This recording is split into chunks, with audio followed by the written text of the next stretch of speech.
Assalamualaikum warahmatullahi wabarakatuh. Nama saya Igris Tufadilah dengan nomor induk mahasiswa 12130030039, kelas 3A, program studi Hukum Tata Negara.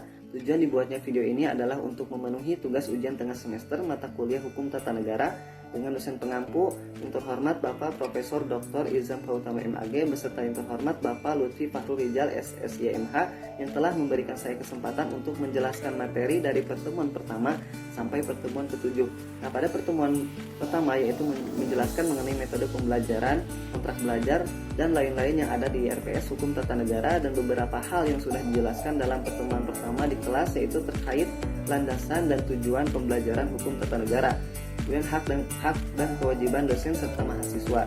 Nah, tentunya saya berharap bisa menjalankan semua hal yang ada di RPS sehingga saya dapat mencapai target yang telah ditentukan dengan sebaik mungkin dan tentunya berimplikasi dalam kehidupan saya sehari-hari untuk menjadi lebih baik lagi khususnya dalam bidang hukum tata negara. Pada pertemuan kedua membahas mengenai pengertian, pola lingkup, dan konsep hukum tata negara. Bicara mengenai konsep sendiri yaitu merupakan satu kajian yang terfokus kepada satu hal. Nah, maka hal ini fokus membahas mengenai hukum tata negara itu sendiri.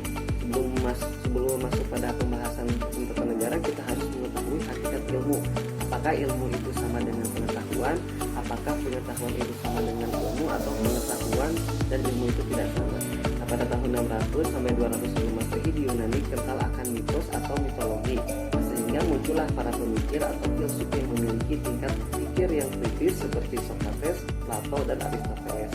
Ketika lepas dari tahun 200 sebelum Masehi, ada sebuah mitos yang tidak bisa menjawab sebuah pertanyaan. Nah, maka dia dikategorikan sebagai logos atau ilmu yang dapat diartikan sebagai pengetahuan adalah apa yang kita ketahui dengan panca indera. Nah, sedangkan ilmu merupakan pengetahuan yang sistematis atau berdasarkan kajian filsafat ilmu dengan memenuhi 3 indikator.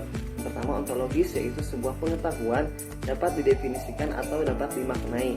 Kemudian epistemologis, ilmu pengetahuan tersebut memiliki pendekatan atau metode dalam aktivitas keilmuannya.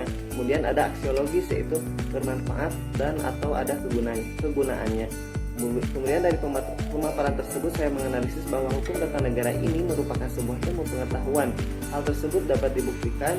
Yang pertama, hukum tata negara ya dalam bahasa Inggris yaitu disebut constitutional law. Kemudian dalam bahasa Prancis yaitu droit constitutionnel. Kemudian dalam bahasa Belanda yaitu staatsrecht. Kemudian hukum tata negara dapat diartikan sebagai sekumpulan peraturan hukum yang mengatur organisasi negara, hubungan antar alat kelengkapan negara dalam garis horizontal dan vertikal, serta kedudukan warga negara dan hak-hak asasinya. Menurut para ahli, nah salah satunya yaitu Holton, hukum tata negara yaitu mengatur organisasi daripada negara. Asumsi hukum tata negara yang pertama, perangkat aturan, kemudian negara vertikal atau horizontal, kemudian hak asasi. Ruang lingkup hukum tata negara yang pertama organisasi negara yaitu seperti bentuk negara, sistem pemerintahan, lembaga-lembaga negara, dan lain-lain. Kemudian ada struktur pejabat negara, kemudian ada pembagian kekuasaan dan hubungannya yaitu disebut dengan res politika. Hubungan ilmu EHTN dengan yang lain yaitu seperti ilmu hukum, ilmu politik, hukum administrasi negara, kemudian ada ilmu sosial, ekonomi, dan lain-lain. Nah, sumber hukum hukum tata negara itu yang pertama hukum internasional yang telah diratifikasi menjadi hukum nasional. Kemudian peraturan perundang-undangan tertulis, wujudnya yaitu seperti undang-undang, PP, perjanjian, dan lain-lain. Kemudian nilai konstitusi tak tertulis atau hukum adat. Kemudian yang keempat jurisprudensi peradilan. Yang kelima constitutional conventions. Kemudian yang terakhir yaitu doktrin ilmu hukum yang telah menjadi ius communis opinio doctorum. Ketiga yaitu membahas mengenai asas-asas hukum tata negara. Asas adalah karakter, prinsip, atau ciri khas. Objek dari asas hukum tata negara adalah negara itu sendiri. Ada bentuk-bentuk negara hukum. Yang pertama formal. Ada individualisme di mana sebuah negara memberikan kebebasan kepada masyarakat untuk melangsungkan kehidupan berbangsa dan bernegara. Kemudian ada negara hanya berfungsi atau hadir saat dibutuhkan. Kemudian ada monopoli, yaitu peran negara sangat dominan, kebalikan dari individualisme tadi. Kemudian yang kedua ada material. Ada kolektif, negara bersifat konsensus antara masyarakat dan pemerintah untuk mewujudkan keadaan. Kemudian ada dominasi, yaitu negara tidak memberikan ruang pada masyarakat dalam berpartisipasi politiknya. Kemudian ada welfare state, yaitu negara yang memberikan kesejahteraan kepada masyarakatnya dalam sandang, pangan, dan papan. Maka disinilah terjadi keseimbangan antar masyarakat dan pemerintahan. Ini ada asas-asas dalam hukum tata negara. Yang pertama, asas negara kesatuan. Ada desentralisasi, yaitu pelimpahan sebagian kewenangan pusat kepada pemerintahan daerah atau otonomi daerah. Kemudian ada dekonsentrasi, yaitu pelimpahan penyelenggaraan pemerintahan pusat kepada pemerintahan pusat. Kemudian ada tugas pembantuan, yaitu pelimpahan penyelenggaraan pusat ke daerah yang bila mana memang membutuhkan pembantuan. Kemudian ada asas negara hukum.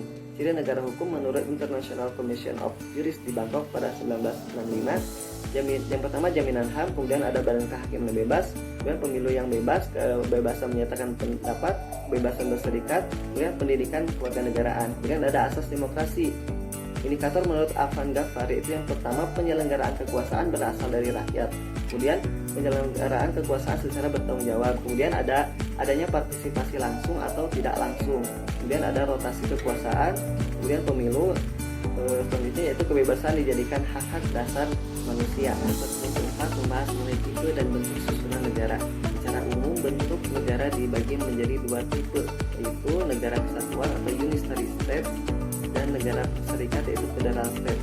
Tipe atau bentuk negara kesatuan atau unitary state yang pertama yaitu vertical management model seperti negara Inggris dan Jepang.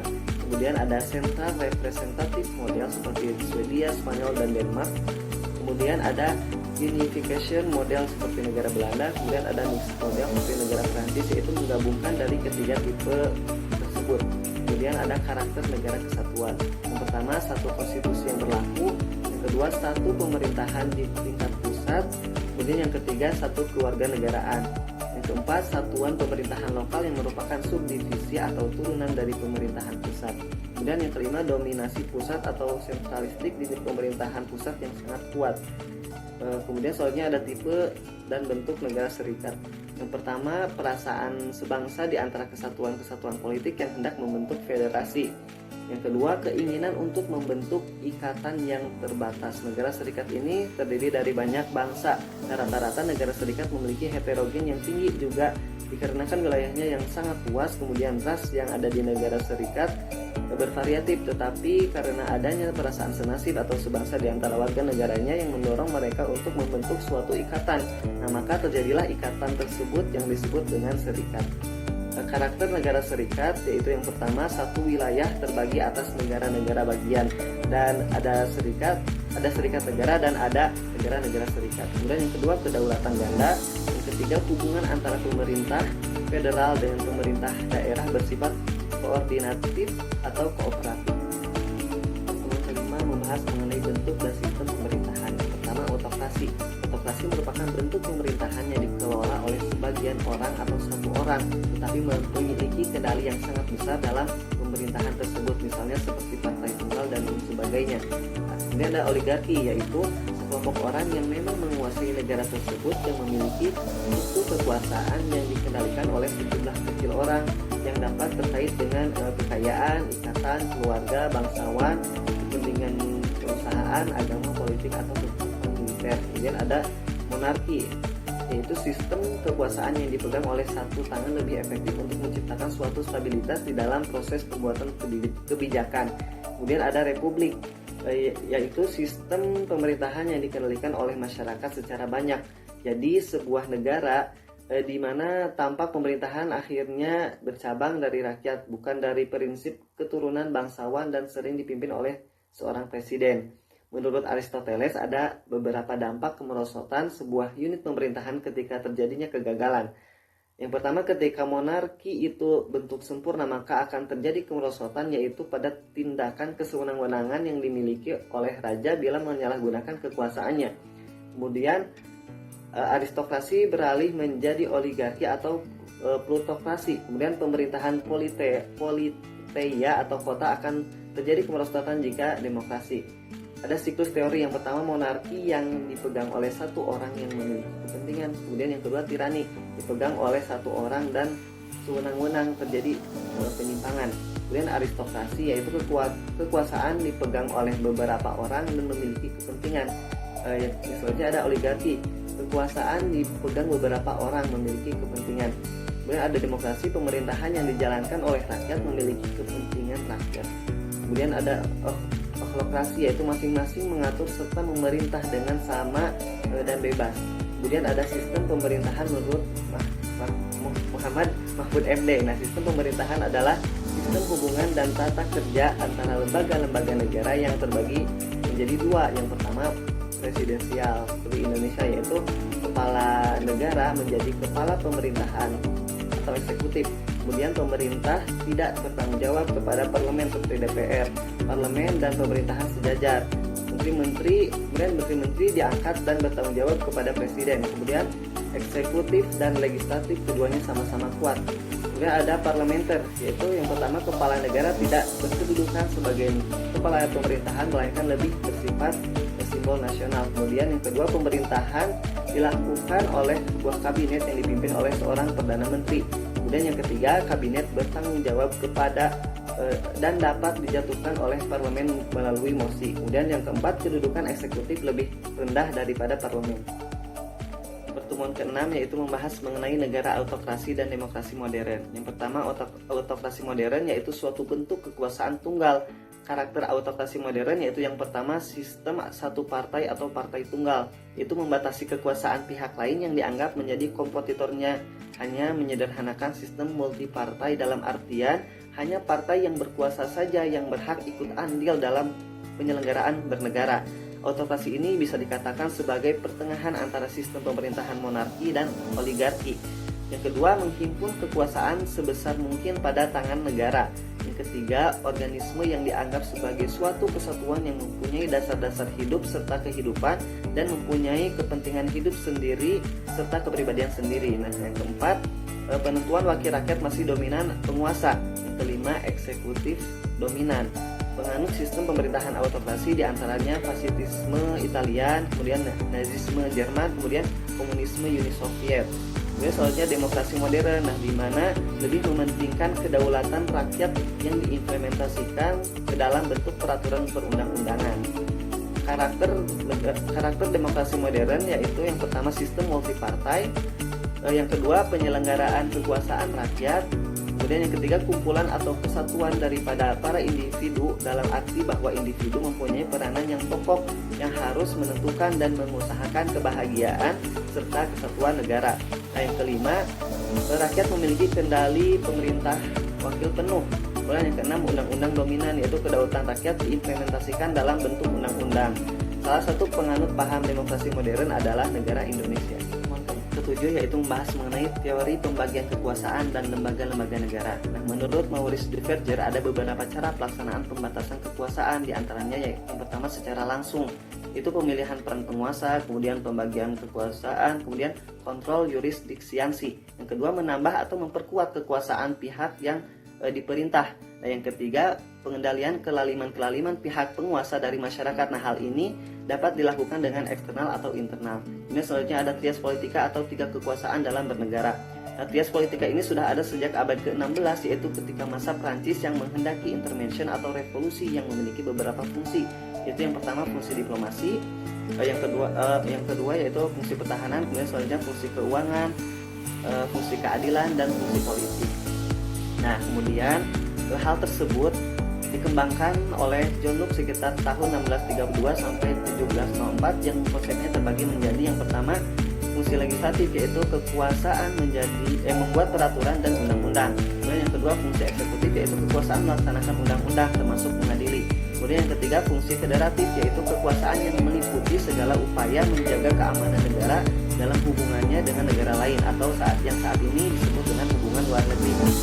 Kemudian dikembangkan kembali oleh Montesquieu sekitar tahun 1748 dalam karyanya The Spirit of Law. Konsep trias politika yang dikemukakan oleh beliau yaitu membagi kekuasaan suatu negara menjadi tiga lembaga, yakni eksekutif, yudikatif, dan legislatif. Yang ketiga, lembaga tersebut memiliki fungsinya masing-masing dalam kehidupan bernegara.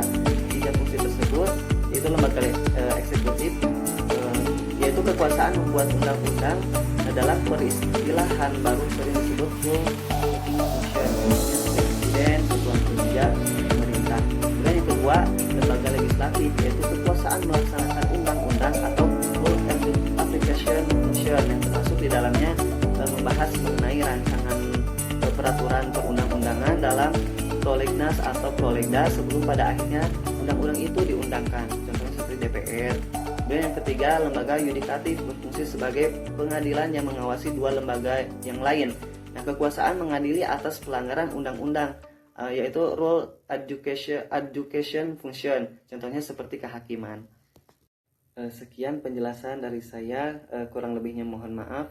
Billahi taufiq wal hidayah. Wassalamualaikum warahmatullahi wabarakatuh.